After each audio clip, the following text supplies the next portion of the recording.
Hello everybody and welcome back to the channel. Massive thanks to the authors, Roxi2Star and ThatOneZed for allowing me to adapt their awesome story. Follow the link in the description to check out more of their works. Today we will be listening to the 13th part of What If Deku Had Both One for All and All for One.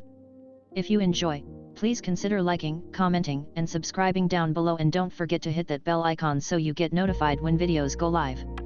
Now, without further ado, let's get into the video. Chapter 26, Friends and Finals. Chapter by Roxi2Star. It was Friday. Finals were on Monday. Izuku and Bakugo hadn't said a word to each other since their fight on the train platform. Izuku was still furious about it. Bakugo had opened a wound so old Izuku had almost forgotten how deep it ran through him. Useless. Useless Deku. A good-for-nothing waste of space. Oh god, he'd made Deku his hero name. Why did he do that? It was a constant reminder of the pain that had been inflicted on him for years. He had to put some space between that name and himself. At least for a little while.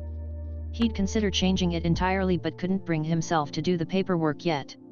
However, that first day at lunch he did ask Yurika to stop calling him that. "Hey Deku-kun," she called, meeting him and Shoto in the hall, ready for lunch. Izuku nodded, his hand gripping Shoto's tighter. "Why yet?" "Hey Yurika-san," he said softly, "can you do me a favor? Just for a bit, can you not call me Deku?" She blinked. "Hey? Why? I thought you liked that name." Shoto cut in. "It's about the Bakugo situation," he said quietly. "Oh," Yurika nodded. What should I call you then?" she asked softly. "Midoriya-kun feels kind of impersonal now." Izuku smiled. "I don't mind if you call me by my given name. Or if you still want to do a nickname, my dad calls me Izu all the time." "Izu-kun sounds perfect," she said. "I'll miss Deku-kun, but if you need a break I don't mind switching it up. Izu is kind of cute too. It does suit you." "Well, I guess it is your name and all."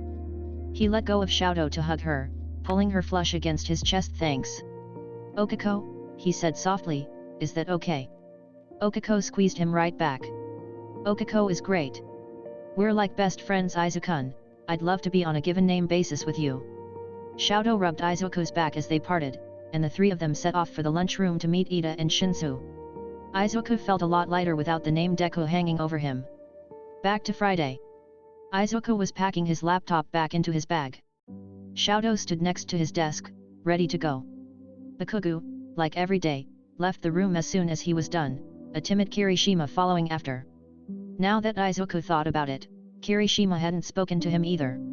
He'd given a few sympathetic looks but not a word had left his lips. Today though wasn't about them. It was another study session. This time, however, the whole squad was coming over to his place.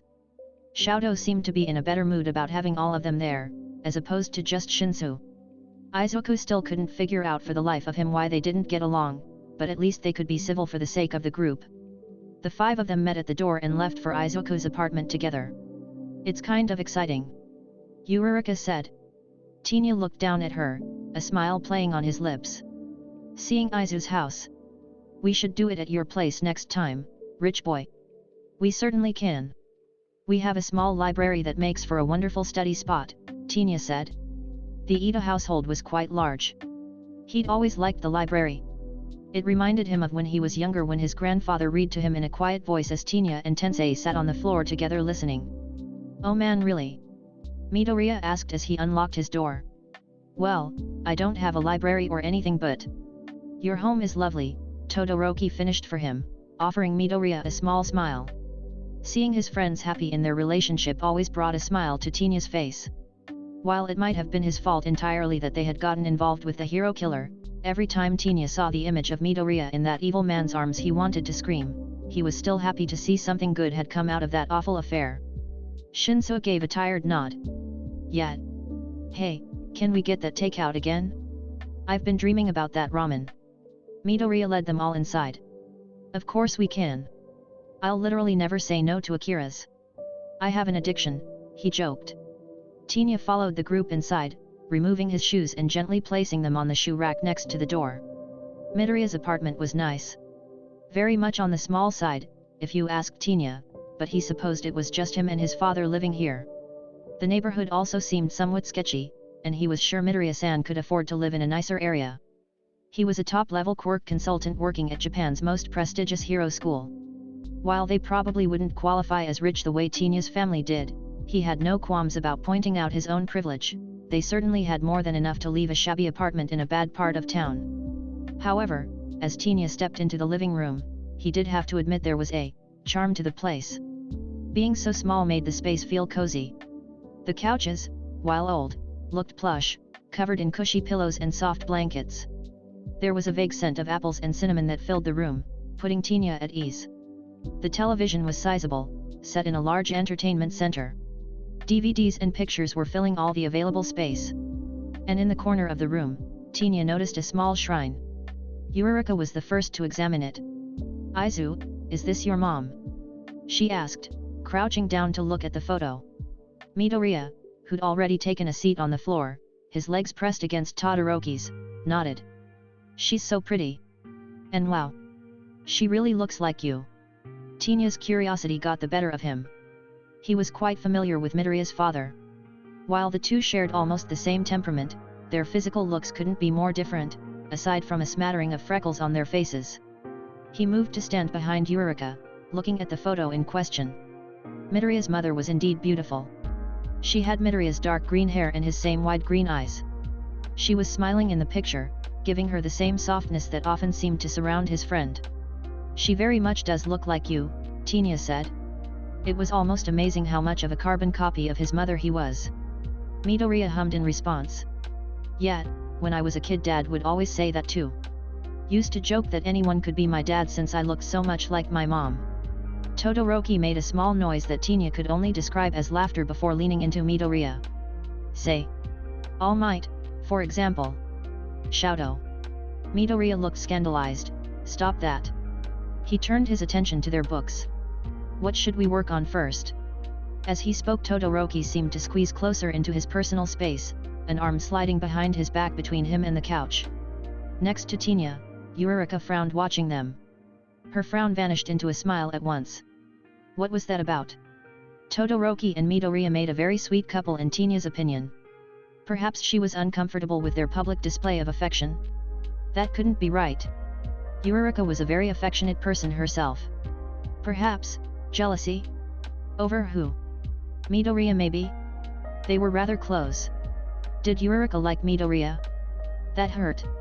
He wasn't sure why, but the thought of Yurika liking Midoriya made him quite upset.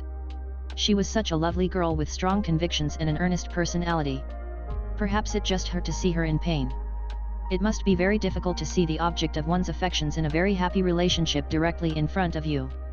Perhaps Tinya should offer some comfort later. Let her know if she needs to talk about her feelings, he would be there. They got to work studying, and by the time Midoriya-san came home, their food in hand, Tinya felt much better about the finals next week.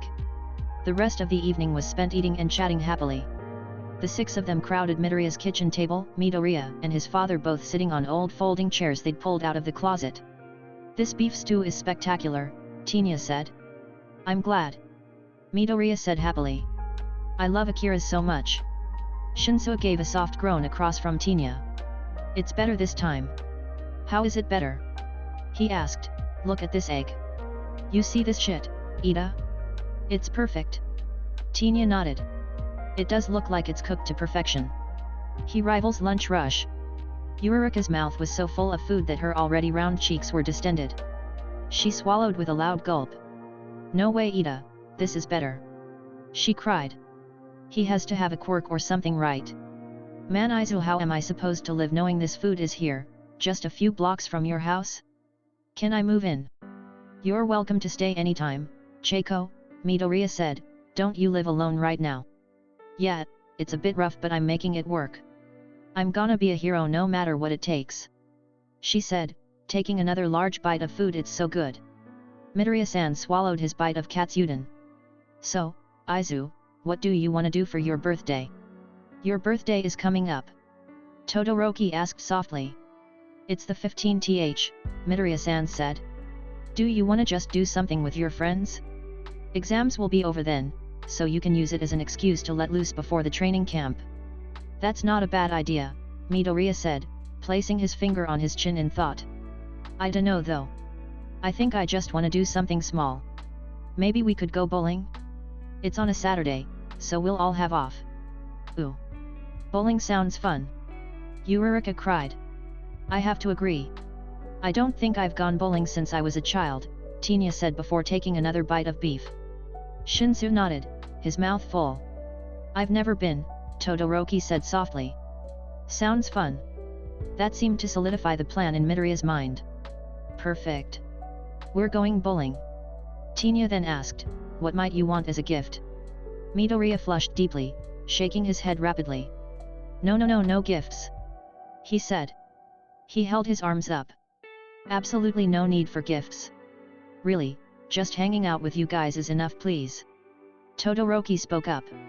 Anything All Might, and he'll cry. Xiao-chan. I'm serious, he'll love it. Tenya smiled as his friend only got more and more red in the face at his boyfriend's teasing. How lucky was he to have such a lovely group of friends. The fateful day had arrived. Written finals were done. Izuku had passed fourth in the class overall. The relief was astounding. He had done it. He'd passed. Shoto, who'd placed fifth overall, leaned on him as they made their way to the lunchroom. After lunch, they'd be taking their practical exams. According to what Yagi hinted at, the practical test wouldn't take very long at all. Izuku sat down next to Shoto at their normal table, waiting for the others to arrive. He quickly dug in, wanting to be nice and full before the finals. He couldn't exactly ignore the nervous feeling in his stomach though. I have a bad feeling about the test, he said honestly to Shoto. His boyfriend asked, mouth full of food. I saw a lot of the teachers gathering together. At first, I thought it was just Aizawa and Present Mike trying to be sneaky again but... Wait, Shoto said, putting his chopsticks down, back up. Being sneaky? Izuku blinked, a light flush on his face. He leaned into Shoto, whispering, you mean you haven't noticed? I guess they're sneakier than I gave them credit for, hey. He took another bite of food, reveling a little in how confused Shoto was looking. Izuku, Bunny, please tell me what you are talking about. Not the bunny pet name. He sighed, remember a while back when I told you I was pretty sure Aizawa was married? Shoto nodded. Well, Izuku said as he pressed close to Shoto, lips almost pressed to his ear, I think he's married to Present Mike. Shoto let out an audible gasp. What? He pulled back in shock, eyes wide. How did you find out? Why is it secret? Izuku. He flushed deeper. Sometimes when I stay after school to help Dad with something or have tea with All Might, I see things. Overhear things. I think the staff all know, including my dad because he sort of hinted it to me once but never outright. I visited Aizawa in the hospital after the USJ2A, returned something, and Present Mike was in the room with him. I chalked it up to them being friends at first but, a few weeks ago I caught them sharing a kiss. Shoto looked like his entire world had just crashed down around him. He put his hands into his hair. I can't handle this. Why were they this as a school? I mean, we kiss at school. We're 15, we have hormones we can blame that on. They're supposed to be responsible adults. Oh my god, there. Shoto, keep it together, Izuku said. You can't tell anyone. They clearly didn't tell us for a reason, so you need to keep a lid on this. Shoto grabbed his hands. Izuku, how am I supposed to look Eureka in the face and not tell her? She loves this kind of stuff. I've been sitting on this almost the entire school year. He hissed back and I'm not cracking. I told you because I thought you might know. And also you're my boyfriend and I adore you and I don't like keeping things from you. That was true. Izuku had so many secrets he was keeping. He hated keeping them. So, in any sense he could, he'd rather tell Shoto everything else in some effort to make up for keeping his biggest secrets. If they stayed together long enough, he might let him in on those too. Everything okay? Okako asked, setting her tray down on the table across from them. Ida and Shinsu right behind them. Everything is fine, Izuku and Shoto said together, quickly breaking apart to stuff their mouths full as if it would keep the secret from spilling. Shinsu quirked a brow at their behavior but simply shrugged. So, he said, I talked to Kendo in Class B. She said the upperclassman told her the final is going against the robots from the entrance exam. So I'm fucked. Izuku blinked. What? That's not fair. It could be a lie. He countered, or something they change up. Maybe Aizawa has another test for you, Shoto said.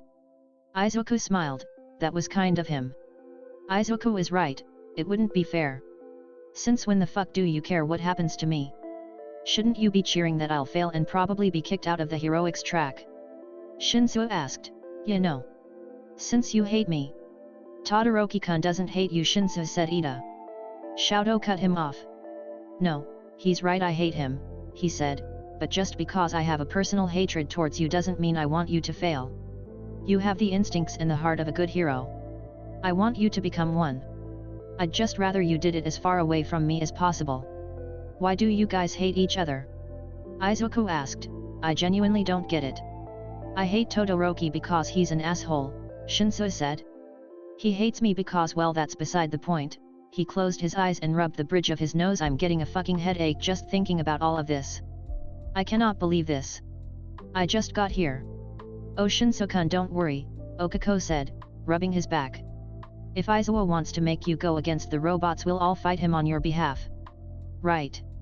Everyone, even Shoto, nodded. Really? He asked softly, why? Because we're your friends. Izuku said, even Shoto. He doesn't get a choice in it, and quite frankly, neither do you. Fair. The mood in the changing room was dour, to say the least. As Izuku managed to pull his tight hero pants up, his eyes flicked around the room. To say everyone looked nervous was an understatement. Kaminari, who'd scored the lowest in the class, looked like he might faint. Izuku felt bad for him. If he didn't pass this, he might be in for a bad time. At the very least, he'd be banned from the summer training camp. Most of the Baku squad looked dejected. None of them scored that well. Well, except for Bakugo himself. Their eyes met across the changing room. Izuku quickly looked away, focusing on his fingerless gloves. Fucking Bakugo. Just looking at him made Izuku feel even more twitchy and nervous than normal. He wished they could just talk like normal people. Move past this. Another part of him was ready to write him off forever. Digging up old wounds like that was uncalled for. He had to know how deep those scars ran, right? Maybe he didn't. Whatever. Until he was ready to talk, Izuku thought, fuck him. So. Shinsuo mumbled, drawing Izuku's attention. How does it look? He gasped. Shinsuo finally had his hero outfit. It was black that Izuku had expected. The boots were white, with some accents on them. They looked like he'd be able to move silently in them. The pants were loose for maneuvering but held tight to his legs in some spots by pouches and bindings. The top looked light but well fortified, and his gloves had metal over the knuckles so his hand-to-hand would be stronger. Honestly, how had Izuku not thought about putting brass knuckles on his own outfit? He still had his capture gear and mask around his neck. It sort of reminded Izuku of a ninja from those old shows. There was only one word for his look. Cool. Kaminari's voice cut over. In a flash the loud blonde was at Shinsuo's side, circling him to get a good look at him. Dude, your outfit is so fucking fire. You're like a ninja. Do you have a code name yet? Izuku smiled as Shinsuo blushed. I went with. Mind Jack, you think I look cool? He asked, rubbing the back of his head. Yeah, dude. Kaminari cried, backing Shinsuo up until he was pressed to the lockers. You look awesome. Shoto leaned his head on Izuku's shoulder as they watched Kaminari flirt with Shinsuo, who didn't seem to know how to take it. Should we help him? Izuku asked quietly. No, Shoto said, finish getting ready. Shinsuo can handle himself. Izuku snorted and finished dressing. Kaminari kept Shinsuo pinned with his praises until everyone else was done getting dressed as well. Even when Izuku met the rest of his class outside, Kaminari was still trailing behind Shinsuo, flirting up a storm. Good for them. Shinsuo seemed at least a little more comfortable now. Outside they were met with 10 teachers and 10 buses. Why would they need so many teachers for these finals if they were just fighting robots? Why have 10 buses? If Izuku gasped. No. No. How could they do this? Maybe they were just examining, but they could just do that with cameras. Oh god, oh fuck, shit, damn it, he was spiraling. Izuku. Shoto asked quietly. Aizawa cleared his throat. I'm sure you're all wondering what we're having you do for your practical finals, he said.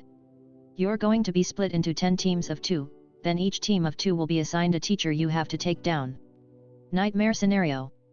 Wait, Aizawa, calm down. Plus Ultra. Think about this. He scanned his teachers. Aizawa, Present Mike fucking All Might, Midnight. What were their quirks? What were their weaknesses? Who would they pair him with? Who would he want as a teammate? He had 1,000 plans running through his mind. Sir, how are we expected to take you on? You're pros. Someone asked. We're going to be wearing special weighted wrist and ankle bands. They're heavy enough to slow us down and put us at a disadvantage when we move, Aizawa explained. You won't have to knock us out. You'll be taken to one of our 10 fields and let loose. Your 2 win conditions are to put a special set of handcuffs on us or escape the arena. Do either one of those things and you win. He crossed his arms. Your teams have already been assigned. Aizawa crossed his fingers. Todoroki and Shinsu are going to be fighting me, Aizawa said. Beside him Shoto clenched. Oh no. Poor Shoto. Jiro and Kauta against Present Mike. Yaeorozu and Zero against Midnight. He listed off their entire class. With each team, the pit in Aizawa's stomach got heavier and heavier. No. Anything but this. Please. Bakugo and Midoriya against All Might. Bakugo's eyes met his, red eyes wide with fury. Aizawa grit his teeth. He could do this. He could do this.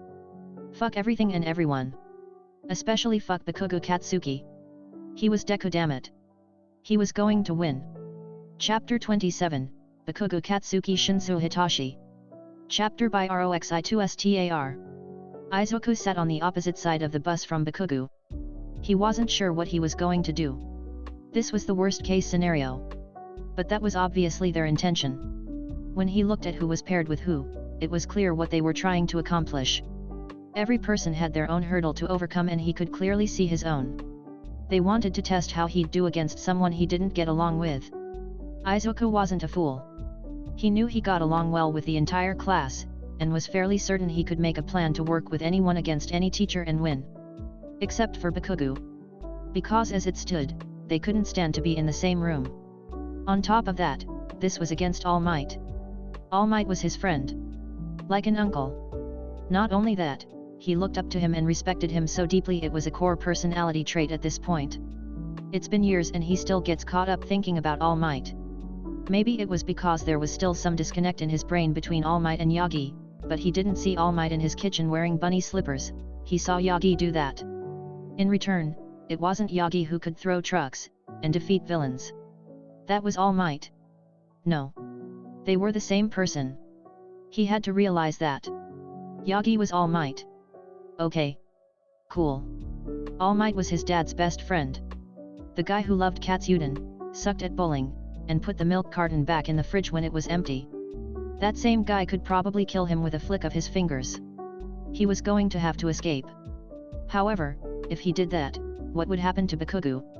He'd probably try and fight All Might, leading him to fail. Yeah, well fuck him. Let him fail. But, no. Aizawa couldn't do that. He'd never forgive himself if he just abandoned Bakugo.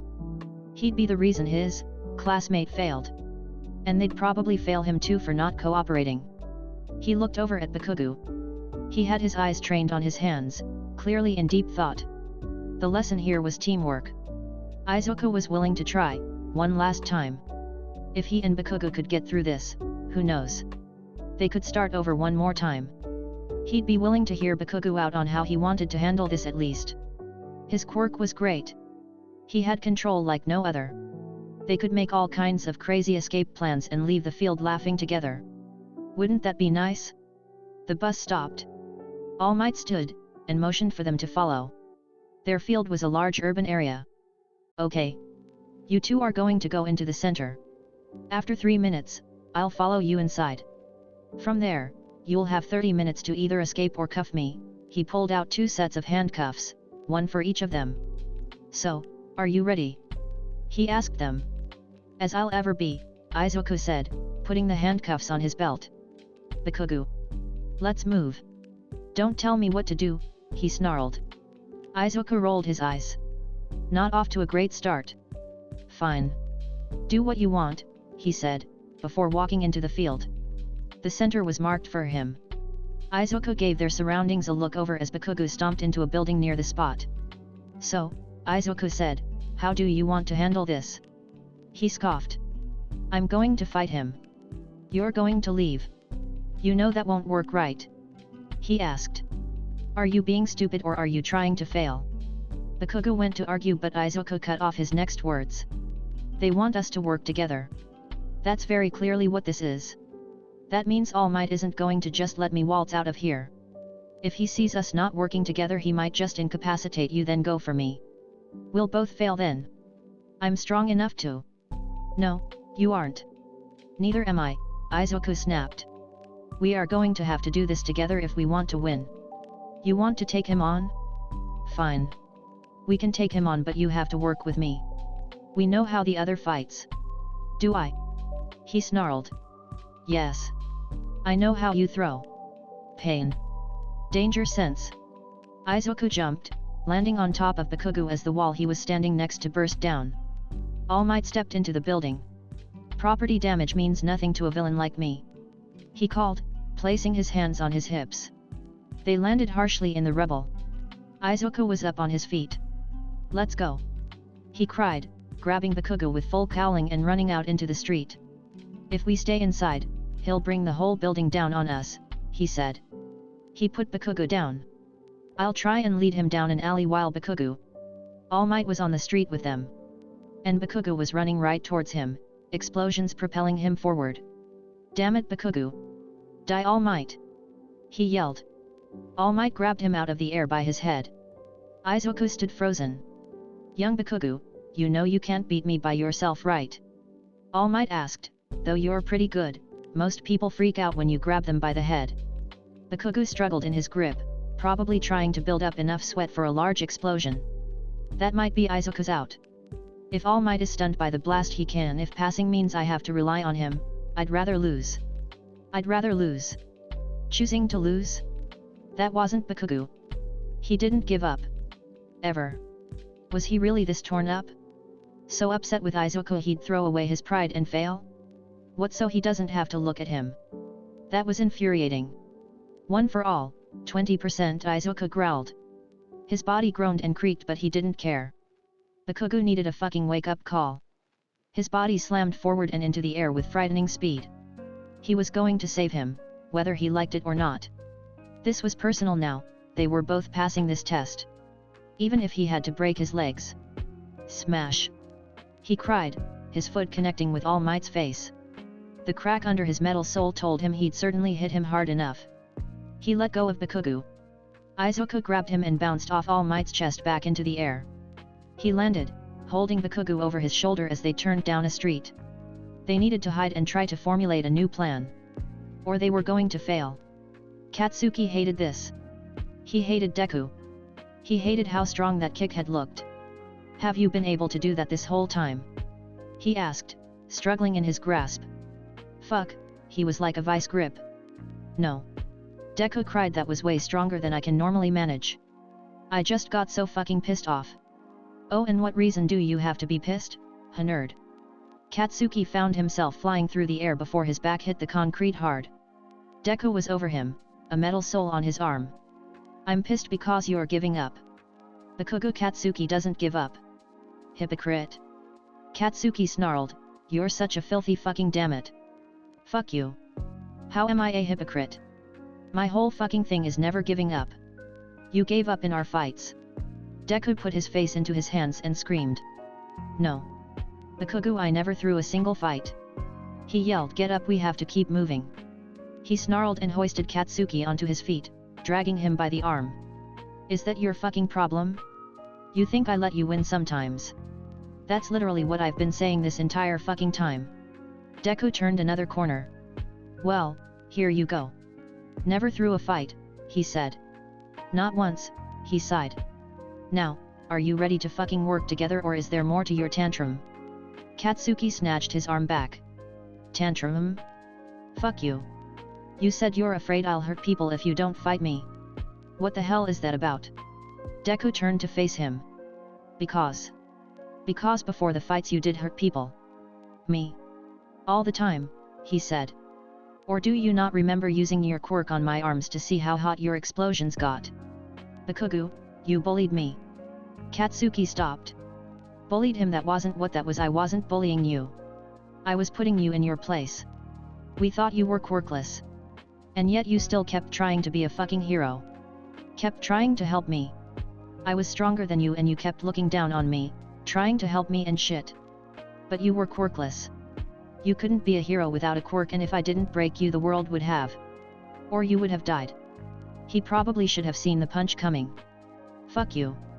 Deku cried. The stupid nerd was crying again. I didn't need a quirk to be where I am. Did that hurt? Because guess what? No quirk needed. Katsuki held his face. I was trying to help you. Well shit, Deku's eyes widened, as he grabbed him again, pulling him down another alley. The sound of a smashing building came from behind him. You heard him coming? Katsuki asked. No. Danger sense, another quirk I got. This one just appeared. It gives me headaches when something bad is about to happen to me, he said. Fuck, he had quirks just manifesting now too? He snatched his arm away from him. What kind of sick joke? You can do that? Katsuki asked. Quirks just appear in you now? What the fuck? He nodded. More or less, he whispered. Listen. Bikugu, I'm really sorry that I was fighting you to placate you. But honestly. He sighed, I miss it. I miss you. I've never looked down on you. I'm chasing you. Katsuki hated to admit it, but he missed the nerd and their spats too. He'd die before he spoke the words aloud. You really didn't throw a single fight. Never. You're the person I want to beat, he sighed. After we pass, because we're going to, Deku said, let's ask Aizawa if we can have a quirk fight. We can let the teachers monitor us. No holding back. Just the stronger man wins. That would either mean putting Deku in his place once and for all, or the complete ego death of Bikugu Katsuki. Fuck it. He had to know. Deal, he said. But first, they had to survive this. All Might was still hunting them. Katsuki grabbed Deku by the hair, pulling him closer. Deku. Use that fucking brain of yours. I want to fight him. Total victory if we can manage it. Kaken, Deku smiled, his eyes watering again. Katsuki would be lying if he said the stupid nickname didn't make him feel warm. Okay. Okay. I have an idea. We're going to need to keep running. We need to get your gauntlets full of sweat. So why don't we see if All Might wants to play Follow the Green Rabbit? And Yellow Pomeranian, he said. Still not a fucking dog. The arena Hitachi and Todoroki had been assigned to look like a suburban neighborhood. Hitachi was freaking out. He followed behind Todoroki, who kept his right hand raised, frost collecting on his fingers at all times. What are you doing? Keeping a lookout for Aizawa. It's more than likely he'll see us before we ever see him, Todoroki said. If he lays eyes on me, the ice will stop. You should get hidden. He'll be in the arena at any moment. You have no easy way of knowing if his quirk is on you. This is awful, Hitachi said. There's no place to hide. Todoroki rolled his eyes. I'm sure Aizawa is managing just fine. It doesn't matter that he knows you're there, you just need to be out of his sight line. They turned the corner of the street. 2 metal trash cans were on the curb. Perfect. Get in, he said, lifting the lid off of one with his free hand. Hitachi glared at him. What the fuck do you want me to do? He asked. Hide in there. Yes. Todoroki pushed it over. We don't have much time. He held up 2 fingers on his left hand, covering them in blue fire. He seemed to concentrate hard until the fire became steady. Sort of like a welding torch. He held it to the metal and carefully melted a circle around the bottom. Once it fell off, he cooled it and turned to Hitachi. Now you can move around. He opened the other one and filled it with ice, then iced it to his back. Why do you have that one? He asked, slinking into the trash can. Decoy, he said simply. Ice is for the weight. Hitachi closed the lid of the trash can. So, what's our game plan? Get him to talk to you. Todoroki said, or escape. I don't care honestly. If you find a way out while I make him chase me, that's fine too. He sighed, crouching down gently. I doubt he'll talk. I don't even know what voice would make him. In none of our training sessions did he ever even hint about his personal life, not for lack of Hitachi not trying. He liked Aizawa. He wanted to know more about the man. Oh, Todoroki said. Izuku mentioned my eyes stopped. Hitachi listened, but didn't hear anything. Hello, sensei, nice weather we're having, he deadpanned. Anyway, hold on Shinsu, he said, and Hitachi heard his footsteps retreat. He waited 30 seconds before gently cracking his trash can lid up. He could see his teacher's back as he swung from the telephone wires after Todoroki. Hitachi cursed. Todoroki had obviously had an idea on how to make him talk. Damn it. He had to talk to him again. He lifted his trash can, and quietly moved along the street, nestling in another group of trash cans. He turned his attention back to the fight. Todoroki was holding his own. His hand-to-hand training had really paid off. He was going toe-to-toe in a quirkless fight against their teacher, all while carrying approximately Hitachi-sized weight on his back. However, Aizawa soon got the upper hand, using his capture device to bind him. Hitachi watched as he was hoisted into the air, and caltrops were dropped at his feet. The ice-filled trash can was on its side, open. Not a bad plan, Aizawa said. I'm guessing Shinso was in the other one? A logical ruse. Todoroki only glared from where he hung in the air limply. His hair had grown out in the few weeks since Hitachi had joined the class, and it hung over his face. He blew it out of his eyes, annoyed. It's an endurance game now. What do you think will happen first? Will you find him or blink? Aizawa didn't reply, simply jumping out of view. Hitachi breathed slowly. He was sure Aizawa was still nearby. He couldn't move. Not unless he was sure it was safe. Instead he watched Todoroki through the crack in his lid. Aizawa had given them a brief rundown on his quirk in the bus. Hitachi went over it in his mind, trying to find the cracks. If he looked at you while activating his quirk, you would not be able to use your quirk. He can erase up to 6 quirks at once. To activate his quirk he must look directly at you, not through something like glass, hence why his goggles have vents and not glass panes. He does not need to maintain sight of you once he has erased your quirk. However, while his quirk is active he cannot blink or it will release all his targets at once. The more targets, the faster his eyes dry out. Hitachi did some quick math. The average person blinked about once every 5 seconds. It was something Midoriya had rambled about once when they were discussing their teacher. He tried to recall that exact conversation. The average person typically can only go about 18 to 30 seconds before they have to blink. In most fights he's actually blinking more than people realize, but he's so fast at reactivating his quirk that his stamina can stay up for longer. Midoriya said, looking at Shinso over the top of his notebook. I'd take a bet that he can probably go several minutes. Probably between 2 and 5, if I had to guess. I believe the record is somewhere around 40 minutes to an hour. But his eyes actually dry out faster, so he's holding them open through sheer will. I bet his corneas are so swollen. 2 to 5 minutes. How long has it been now? At least a minute. He looked back at Todoroki. He hung in the air limply, clearly thinking. He had to do something. Hitachi lifted his trash can and slowly made his way closer until he was next to the pole that kept Todoroki up. Anything? He asked, using the lid to try and keep himself covered as he untied Todoroki. Nothing. I keep trying to activate my fire, he said. Once the binding came free he landed gracefully on the ground, avoiding the caltrops. What now? Hitachi held the lid up. Get in, he said. It'll be tight but we can both fit. Damn it, Todoroki cursed but obeyed. He slipped into the trash can. The both of them pressed together. Moving was difficult but possible. What now? Sneak out. Solid Snake style, Hitachi confirmed, slowly walking them towards the exit and stopping every few feet.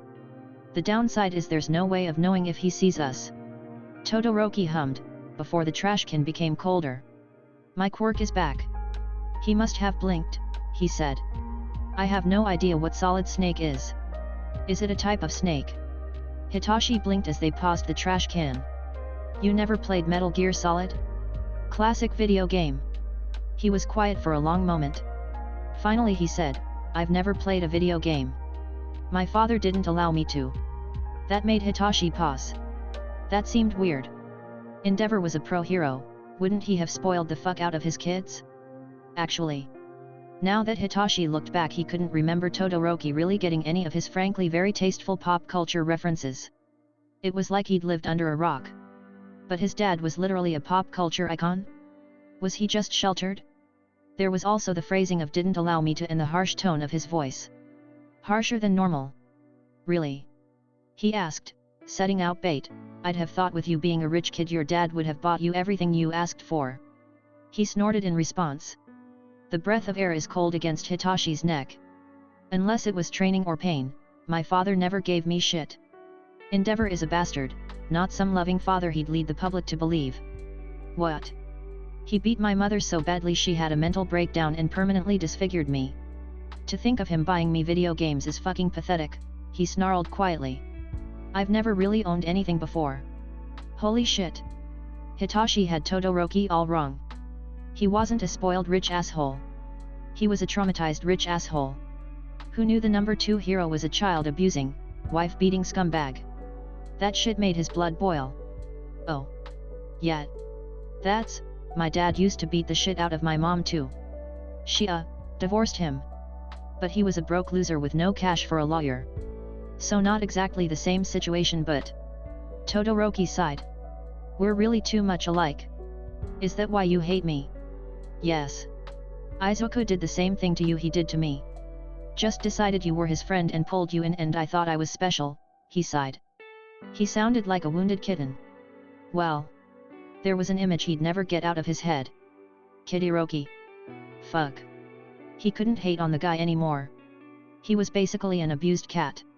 You're obviously special, he said. You're this perfect guy with a great quirk and a handsome face. Midoriya clearly adores you. He wouldn't be dating you if you weren't. He peeked out of the trash can again before moving forward. He and I are just drift compatible, are really suited to each other's personalities. Like the two of you are. But it's different. Besides, as hot as the guy is, I don't want to date him. I mean, I thought I might for a hot second, but that's just because he seems like he'd be a really thoughtful partner. And bro, his fucking thighs. When he was choking me out last week. I'm constantly thinking about his thighs. I'm aware of Izuku's thighs. You're in the middle of a test. Maybe you should focus on that. Izuku's voice cut through them like a knife. The lid of the trash can was being pulled up. Hitachi did the first thing that came to mind, and pushed it into his teacher's face with all his might. The crunch under metal was satisfying. Todoroki, cover us. Ice sprang up between them and Izuku. They both jumped out of the trash can running away. Hey! Before you got captured, what were you trying to say? Before, oh! Todoroki said, grabbing his arm and pulling him into a house out of sight. Izuku is apparently in a romantic relationship with present Mike. Izuku told me, so I'm certain it's true. He's very perceptive. Oh. Oh. Oh my god. That was so much information in a small statement. Holy shit, Hitachi felt like his brain might explode. Wait. He could work with this. Todoroki. I have a plan. You need to get Izuku to chase you again, he said, and grabbed his shoulders. But bring him back here. To the front of the house. I think I can get him to talk. Todoroki nodded and went back out into the street. Hitachi got to work, getting to the front of the house. This home had big brushes in the front yard. He ducked into them, and waited, adjusting the valves on his mask. He still had one more trick up his sleeve. He was so thankful for the lessons his weird Uncle Shu gave him when he was 8. Oh, Uncle Shu! What a freak of a man! He watched as Todoroki ran back towards the house, their teacher in tow. His capture gear reached out to grab Todoroki, and snagged around his ankle. Hitachi inhaled. Shouta! The League of Villains attacked. Jiro and Kauta are hurt. We need backup. He'd thrown his voice behind Izuku. Their teacher's back straightened. Hisashi, what? Izuku froze. They'd won. Hitachi popped out of the bushes grinning at Todoroki. Todoroki stared back, slack-jawed. He produced his handcuffs and tossed them to Izuku's feet. Put those on, he commanded his teacher. Izuku mindlessly did as he was told. Once he was secured, Hitachi released him. He staggered for a moment before he smirked. Not bad, kids. I'm glad you worked out your differences as well. You both pass. He'd done it. Tears picked his eyes. He felt like Midoriya. Todoroki was on his feet, and Hitachi grabbed him in for a hug. I'm not normally a hugger, but this is a special exception. We did it, he whispered into Todoroki's ear. We really did it. We passed. Todoroki patted his back awkwardly. We did in fact, pass. Man, he was blubbering like an idiot into Todoroki's shoulder. That green menace was rubbing off on him. Fuck it. We're friends now. You don't get a choice. He sighed into his ear, hugging him back. I never seemed to. Katsuki had to admit, this was the best plan they were going to get. He and Deku were currently hiding on top of one of the buildings, looking for a sign of their teacher. He was surprised he hadn't checked the roofs yet. Both him and Deku were mobile enough for it, hence them being there in the first place. A loud crunch of concrete not too far away drew him from his thoughts. There. Deku pointed about 300 yards south of them. He's close. Ready, Kikin? Katsuki gave a curt nod. Want to take the lead? Of course, he said, and jumped from the building, using his explosions to slow his fall. Deku slid down the side of the bricks behind him, and the both of them landed with ease. Hey All Might! Katsuki cried as they stepped into the middle of the street. All Might appeared from an alley. We had an idea. Deku was smirking through his mask. Katsuki was sure of it. All Might, wanna play a game? It's an annoying one, Katsuki said, but fun if you're good enough at it. All Might blinked. What are you two doing? It's called Follow the Green Rabbit featuring the Yellow Poem Ryan, Deku cried, holding his hands up as if presenting Katsuki. Oi! He yelled, I told you I'm the Black Wolf. Deku snickered, I retract my statement, he said, featuring the Black Wolf. All Might threw his head back, his iconic laughter making his heart soar, not that Katsuki would ever admit it. And what do I get if I catch you? Katsuki grinned, pointing at him. You get to live. With that, he and Deku turned tail and ran like hell. With the way All Might has been moving, they both deduced the weights made him slower than Deku when he pushed his limits. Katsuki jumped onto Deku's back as he ran with what he described as 10%. Katsuki supplemented his long jumps with a half-strength explosion. The rest of his sweat went into his gauntlets for later. All Might ran after them, but he wasn't catching up, only keeping pace. Though he wasn't sure if All Might genuinely couldn't keep up, or just endurance hunting them. Either way was fine with Katsuki. Oi All Might, did you know Deku's dad is two-timing you? Kikin. Deku yelled, taking a sharp turn. Yeah. He's dating this weird skinny blonde dude. I like the weird guy, so if you really need a fuck buddy so bad, Uncle is off the market. Quit talking about my dad like that, you fuck. Fucking make me. Katsuki yelled back. The hands that held him up moved to tickle his knees. Ahaha fucking deku. All Might was still following, but he'd slowed down. He seemed somewhere between shock, laughter, and confusion. Katsuki checked his gauge between blasts as they got further ahead. I'm full, he told Deku. Let's lose him. Deku broke into a jumping sprint using more power, shooting down an alley and far out of All Might's line of sight. Deku let him down, and Katsuki quickly removed a gauntlet. So. We have 2 full shots, he said, slipping the gauntlet over his fingerless gloves. Damn, this is heavier than I thought. It's full of my sweat, stupid, of course it's heavy. I'm pretty sure All Might could have stopped us back there, he said softly. He's either glad we're working together or he's planning something. He knew we weren't going to run, he said simply. He might think he's tiring you out. That last sprint couldn't have been good for you. Deku shook his head. No, it definitely was not. I might have hurt my right ankle. I can't really tell yet, but it stings. I can't go above 10% unless it's an emergency. Katsuki bopped him on the head. Stupid. Knock it off with the hurting yourself bullshit. Get better, scrub. Ouch, Kikin. He snapped, rubbing his head. We should engage him as close to the gate as possible, just in case this doesn't work. I'm pretty sure it's enough though, but if we need to bail, I want to increase the odds of our success. He growled at his lack of confidence. We won't need to bail, dumbass. But he knew Deku was right. Let's go, stupid, he said and motioned for Deku to follow. The two of them ran out into the main street, running towards the gate. Deku kept his gauntlet in front of him, as if attempting to hide it from view. Katsuki wasn't sure why. All Might was the #1 pro hero for a reason, he'd see the gauntlet no problem. Where do you think you two are going? All Might asked. He was closer than either of them had realized, his massive form looming over them. Deku met his eye and gave him a quick nod.